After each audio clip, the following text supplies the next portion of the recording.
Right, let's start building a mathematical model to determine the magnitude of the greenhouse effect. We will begin by answering the question, what would be the temperature of the Earth's surface if there was no atmosphere? This repeats the calculation of Fourier. The simplest method to determine the temperature of the Earth in the absence of an atmosphere is to assume that the Earth emits radiation characteristic of a black body of temperature T sub E. But what do we mean though when we say the Earth is a black body? The Earth is clearly not black. Referring to an object as a black body is a technical description. It means the object absorbs all radiation and, assuming the object is in thermal equilibrium, emits a spectrum of radiation determined by its temperature alone. This definition is unimportant, but it will allow us to use certain equations. We could also apply the same characteristic to the Sun. Instead, we will simplify our model by stating that the energy from the Sun reaching the top of the atmosphere, the solar constant, which is given the symbol S, is 1,370 watts per square metre. That is the energy per square metre arriving every second. In creating this mathematical model, in which we will assume the energy impacting the Earth's surface is equal to that being emitted, we need to be careful about the areas involved in absorption and emission.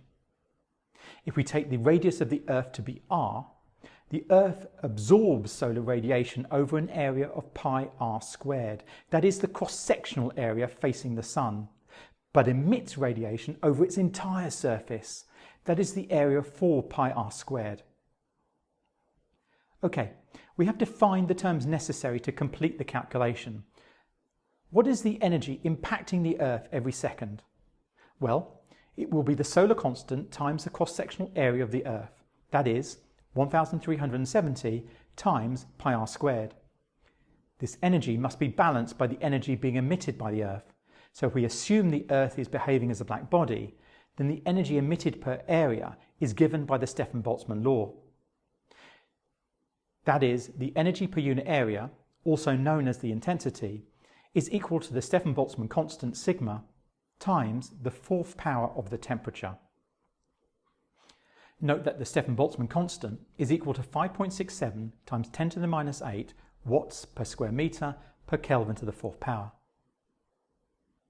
So, if we equate these terms, then the energy into the Earth system per second is equal to 1,370 times pi r squared. And this is equal to the energy out per second, which is equal to the Stefan-Boltzmann constant sigma times the temperature of the Earth to the fourth power times 4 pi r squared. If we rearrange this expression, then T sub e to the fourth power is equal to 1,370 times pi r squared all over 5.67 times 10 to the minus 8 times 4 pi r squared.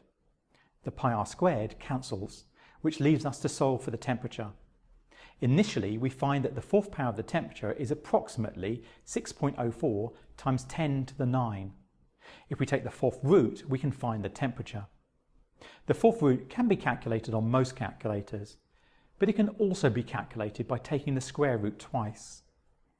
Ultimately, this results in a calculation of the Earth's surface temperature of 279 Kelvin. Well, that doesn't seem too bad. In degrees Celsius, 279 Kelvin is 6 degrees.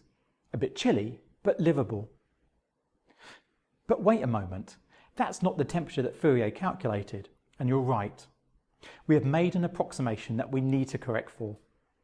We said that the Earth behaves as a black body. This assumes that all the solar radiation incident on the Earth's surface is absorbed. In fact, some 30% of the incoming solar radiation will be reflected either by the Earth's surface, clouds, or indeed the atmosphere itself. Only the remaining fraction of 70% is absorbed and acts to heat the Earth. The fraction of incoming solar radiation that is reflected is often referred to as the Earth's albedo and is denoted by the symbol A. We can easily include this information about the Earth's albedo to calculate a new temperature for the Earth's surface in the absence of an atmosphere. We simply need to multiply the solar constant by the albedo. When we do this, we find that the temperature of the Earth's surface is 255 Kelvin. This is equivalent to minus 18 degrees Celsius, the same temperature calculated by Fourier. As noted earlier, this would make the Earth an uninhabitable environment. The planet would be a snowball. It should be noted that if we were to attempt to measure the Earth's average temperature from space, this value of minus 18 degrees Celsius is the temperature that would be measured. It is often referred to as the planet's effective temperature. Thanks for listening.